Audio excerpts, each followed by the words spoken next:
ஆனால் உலக போர் தொடரும்.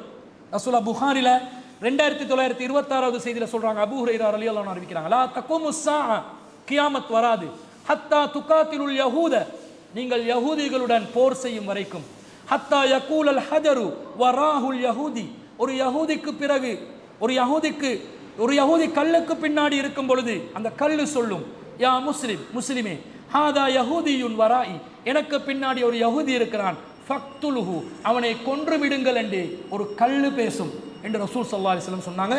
யூதர்களோடு மாபெரும் யுத்தத்தை எதிர்காலத்தில் சந்திக்க இருக்கிறோம். இது கியாமத் நாள் நெருங்கும் போது நடக்கிறது.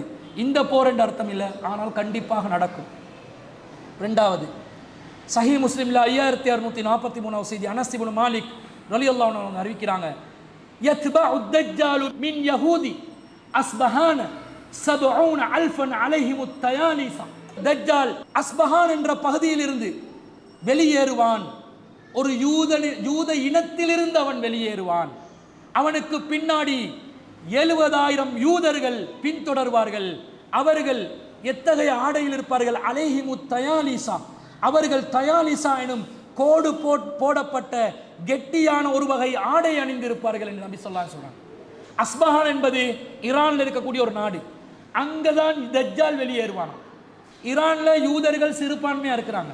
அந்த சிறுபான்மையான யூதர்கள் தஜ்ஜால் என்ற பெரிய யூதனை 70,000 பேர் பின்தொடரக்கூடிய நிலையில் கியாமத் நாள் நெருங்கும் போது வரும் என்றால் இந்த உலக போர்கள் இப்படி நடக்கத்தான் செய்யும். அது நிறுத்தப்படணும் என்றதெல்லாம் எதிர்பார்க்கல. இது முன்னறிவிப்பு. அதுக்குரிய களம் அமையணுமா இல்லையா? அந்த களம் அமையும். தஜ்ஜால் ஈரான்ல இருந்து தான் வெளியேறுவான். யூதர்கள் ஈரான்ல 70,000 பேர்கள் அவனை பின்தொடர்வார்கள். தஜ்ஜாலும் யூத இனத்தை சேர்ந்தவனாக இருப்பான். அடுத்தது நபி ஸல்லல்லாஹு அலைஹி சொல்றாங்க, அஹ்மதுல 23,327வது ஹதீஸ், வ இன்னஹு யஹ்ருஜு ஃபீ யஹூதியத்தி அஸ்பஹான், தஜ்ஜால் அஸ்பஹான் நாட்டில் ஒரு யூதனாக வெளியேறுவான். தஜ்ஜாலும் ஒரு யூதன் தான் என்பதை நாங்கள் புரிந்து கொள்கிறோம். எங்க வெளியேறுவான்? எப்படி? சஹீஹ் முஸ்லிம்ல 5629வது செய்தி, நவாஸ் இப்னு சம்ஆன் ரலியல்லாஹு அன்ஹு அவர்கள் அறிவிக்கிறார், இன்னஹு ஹாரிஜுல் ஹல்லத்தன் பைன ஸஅமி வல் இராக், தஜ்ஜால் சிரியாவுக்கும் ஈராக்குக்கும் இடைப்பட்ட இடத்தில் வெளியேறுவான். ஃபஅஸா யமீனன் வ அஸா ஷிமாலன், வலதுக்கும் இடதுக்கும் என்று உலகத்தில் நாலா திசைக்கும் அவன் சென்று விடுவான். யா இபாதல்லாஹி ஃபஸ்புது, அல்லாஹ்வின் அடியார்களே உறுதியாக இருங்கள், தஜ்ஜாலை நம்பி ஈமானை விட்டு விடாதீர்கள். கிழக்குக்கும் மேற்குக்கும் போயிட்டு கொண்டே இருப்பான் தஜ்ஜால், ரவுண்ட் அடிப்பான்.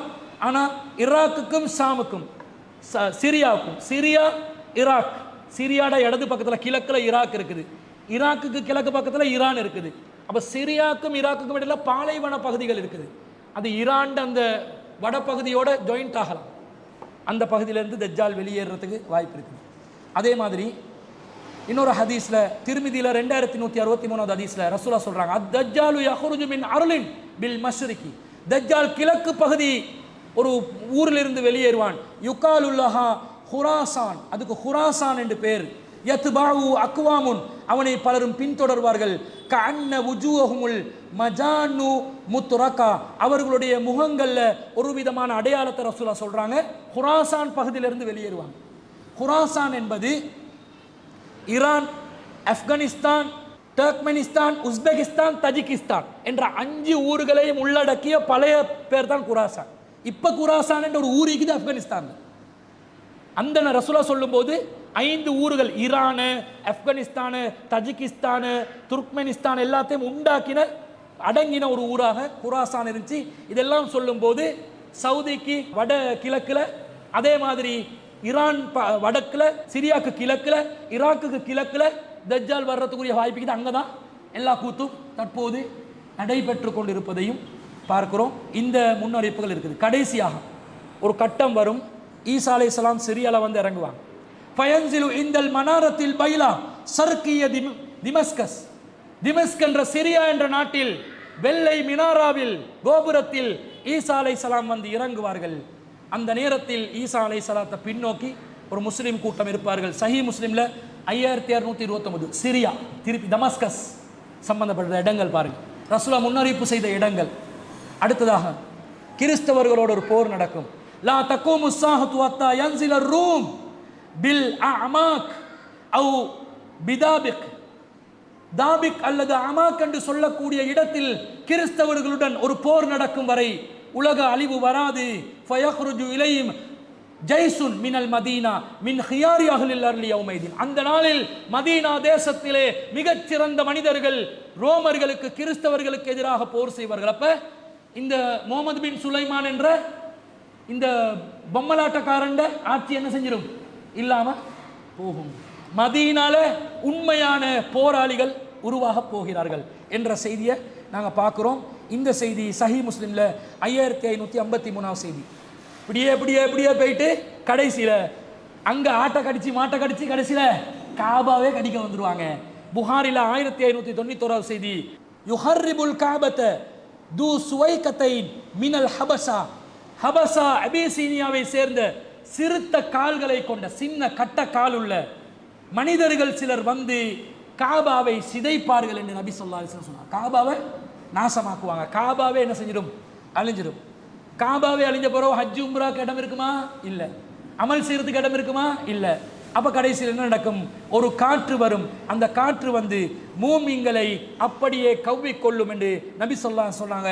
ஆயிஷா ரலியல்லாஹு அன்ஹா அறிவிக்கிறாங்க. சஹீஹ் முஸ்லிம்ல 5871 செய்தியில வருது. ஆயிஷா ரலியல்லாஹு அன்ஹா சொல்றாங்க, லா யذهبுல் லைல வன் நஹாரு அத்தா துஅபதல் லாத் வல் உஸ்ஸா. லாத் உஸ்ஸா என்ற சிலைகள் வணங்கப்படும் வரை, மீண்டும் லாத் உஸ்ஸாவும் வணங்கப்படும் வரைக்கும் கியாமத் நாள் இரவு பகல் நிற்காது, சென்று விடாது. அப்ப ஆயிஷா, யா ரசூலுல்லாஹ் இன் குன்து லஅலுன்னு ஹீன அன்ஸலல்லாஹு வல்லதி அர்ஸல ரசூலஹு பில் ஹுதா வ தீனில் ஹக் லியுظஹிரஹு அலா தீனி குல்லிஹி. நான் வந்து இவ்வளவு காலம் நினைச்சிருந்தேன் குர்ஆன் வசனம் இருக்குதே, அல்லாஹ் தான் தூதர் அனுப்பினான், தீன் மேலோங்கும், எல்லா மார்க்கங்களையும் விட இதுதான் சத்தியமாக நிற்கும் என்று அல்லாஹ் சொல்லியிருக்கிறானே, திரும்பவும் லாத் உஸ்ஸா வணங்கப்படுமா? ரசூலுல்லாஹ் சொல்றாங்க, அன்னதாலிக தாம்மன், ஆமா அது முழுமையடையும், இந்த தீன் முழுமையடையும், மேலோங்கும். ஆனால் பிறகு இன்னஹு ஸயகூனு மின் ஸாலிக மா ஷா அல்லாஹ், அல்லாஹ் நாடினால் வரை அது இருக்கும். சும்ம யபஅஸல்லாஹு ரீஹன் தய்யிபா, பிறகு அல்லாஹ் ஒரு நல்ல காத்தை அனுப்புவான். ஃபதவஃபா குல்ல மன் ஃபீ கல்பிஹி மிஸ்காலு ஹப்பத்தி ஹர்திலின் மின் ஈமான். ஈமான்ல கடுகளவு யாருக்கு இருக்குதோ அவர்கள் அனைவரும் அந்த நல்ல காற்றின் மூலமாக ஷஹீதாகி விடுவார்கள், மரணித்து விடுவார்கள் என்ற செய்தி வருது. மூமின்களே இல்லாத நேரத்தில் வமா ஹலக்துல் ஜின்ன வல் இன்ஸ இல்லா லியஅபுதூனி, ஜின்களையும் மனிதர்களையும் என்னை வணங்குவதற்காகவே தவிர நான் படைக்கல என்று அல்லாஹ் சொல்கிறான். அல்லாஹ் வணங்குறதுக்கு யாரும் இல்லை என்று வரும்போது அல்லாஹ் உலகத்தை அழித்து விடுவான். இந்த எதிர்கால நடவடிக்கைகளுக்கான களங்கள் தற்போது உருவாகி கொண்டிருப்பதை இந்த நிகழ்வுகளில் இருந்து நாங்கள் பார்க்கிறோம். அல்லாஹ்வை அஞ்சியவர்களாக, ஈமான் இஸ்லாத்தோடு கியாமத்தை எதிர்பார்த்தவர்களாக, நாங்கள் நீதியின் பக்கம் சாட்சியாளர்களாக, தற்போதைய போர் சூழ்நிலையில் அமெரிக்கா என்ற அநியாயக்காரனுக்கு எதிராக நெஞ்சை நிமிர்த்து போர் செய்யக்கூடிய ஈரானுக்கு மாத்திரமே நாங்கள் ஆதரவளிக்க வேண்டும் என்பதுதான் நமது நிலைப்பாடு என்பதை அறிவித்துக் கொண்டு, அவர்களுக்காக நாங்கள் துஆ செய்ய வேண்டும். உலக காரியங்களில் நாங்கள் காஃபிர்களுக்கே துஆ செய்யலாம், மறுமை விஷயத்தில் தான் துஆ செய்ய முடியாது. உலக காரியத்தில் அந்த ஈரானிய மக்களுக்கு ஆஃபியத்தும் பலமும் தைரியமும், ஈரானிய இராணுவ படைக்கு அல்லாஹ் அபரிவிதமான ஆற்றலையும் வழங்கி அமெரிக்க அந்த அநியாயக்காரர்கள், இஸ்ரேல் அநியாயக்காரர்களை அழித்தொழிப்பதற்கு இந்த ரமலான் மாதத்திலே அவர்களுடைய கரங்களை அல்லாஹ் பலப்படுத்துவானாக என்று கூறிக்கொண்டு விடைபெறுகிறேன். வஆஹிர் தஅவானா அனில் ஹம்துலில்லாஹி ரப்பில் ஆலமீன்.